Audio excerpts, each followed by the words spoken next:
এই যে ভাই কিছুদিন আগে জান্নাত তোহার ডাবল গেম দেখলাম, আজকে সেই প্লেয়ার দুইটা আলাদা হয়ে গেছে। যদিও আমি এই বিষয়টি শোনার পর থেকে আমার মনটা খারাপ হইয়া গেছে, যেহেতু তাদের আর দুইজনের কখনোই কোনোদিন লিঙ্ক দেখতে পারবো না। এখন বর্তমানে ভাই জান্নাত কিন্তু এখন মেডিকেলের মধ্যে অসুস্থ হয়ে পড়ে গেছে। আর শখের সখা এই তোহারে খুঁজতে খুঁজতে সারা বাংলাদেশে মনে করো যে একেবারে এই কি বলবো ইউটিউব ফেসবুকে যেখানে পারে সেখানেই কিন্তু খুঁজে বেড়াচ্ছে জান্নাত। আপনারা একটু খুঁজে থাকলে জানাইবেন। যাই হোক, আমি বিষয়টা ক্লিয়ার করে বলতেছি, তার আগে আসুন ভিডিওটা একটু প্লে করে দেখি আসলে এখন জান্নাত কোথায় কিভাবে আছে।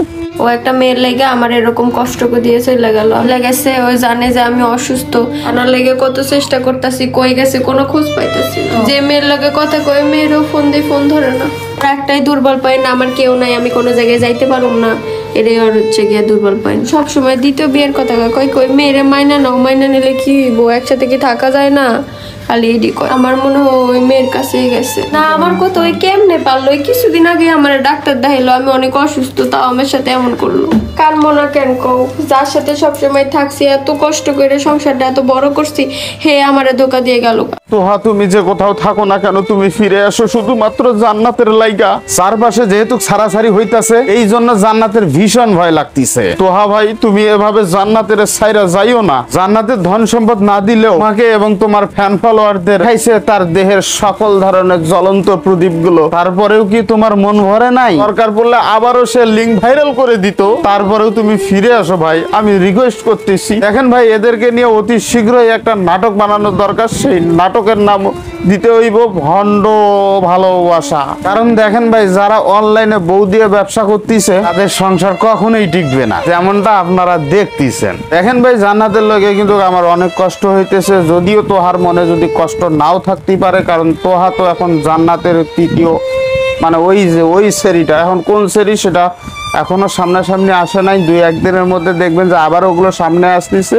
এখন জান্নাতের দেখার মতন কেউ নাই, আপনারা আইসে দেখে যাইয়েন। জান্নাতের একটু সান্ত্বনা দিয়ে আমি আইসেন। তাদের আবার লিঙ্ক মানে মনে করেন যে ভাই এখন ওদের কোনো ভাইরাল নাই, কোনো ভিডিও এখন বর্তমানে ভাইরাল হচ্ছে না, যার কারণে এখন দেখেন ভাই যাদেরকে নিয়ে সিনেমা বানাইলে যাকে নিয়ে সুপার হিট হবে তারই তো দরকার। কাপড় ব্লগারদের এই অবস্থা রে ভাই। দেখেন নিজের বউ যতই হোক না কেন তাকে দিয়ে তো আর ভাইরাল হওয়া যায় না, আর ভিউজ কামানো যায় না। যার কারণেই কিন্তু অতি শীঘ্রই দরকার তৃতীয় কোনো ব্যক্তি, যা নতুন করে আইসা আবার নতুন করে এই ইউটিউব, ইন্টারনেট সব জায়গায় সব ধরনের প্ল্যাটফর্মে ভাইরাল হওয়া যায়। সেই ব্যবস্থা কিন্তু এই তোহা কিন্তু করেছে ভাই। ব্রেন টিয়ার লোক, একটা ভাবতে হবে, বুঝতে হবে, শিখতে হবে তার কাছ থেকে। এখন ভাই এরা বিভিন্ন সময় বিভিন্ন ভাবে নাটকগুলো উপস্থাপনা করে, যেগুলো শুনলে আপনাদেরও খারাপ লাগে, আমারও খারাপ লাগে। তাদের খারাপ লাগে কিনা তা জানি না, কারণ এরা অভ্যস্ত। কারণ নিজেকে ভাইরাল হওয়ার জন্য সব ধরনের পলিটিক্স এদের জানা, কারণ এরা কখন কি করবে ঠিক নাই। একজন আরেকজনের লিঙ্ক ভাইরাল করে দিলেই তো তাদের ইনকাম, তাই না রে ভাই? এখন তো হচ্ছে জান্নাত এবং তোহা বিচ্ছিন্ন হয়ে গেছে, ভালো কথা। এদের মধ্যে এখন তোহার মধ্যে আরেকজন আসলো, জান্নাত আলাদা থাকলো, মানে এরকম করে দেখেন একটা বিষয়টা। যাই হোক, সব মিলিয়ে সবকিছুই গোলালু আগেরটাই। সবাই ভালো থাকবেন, সুস্থ থাকবেন, সুন্দর থাকবেন। আল্লাহ হাফেজ।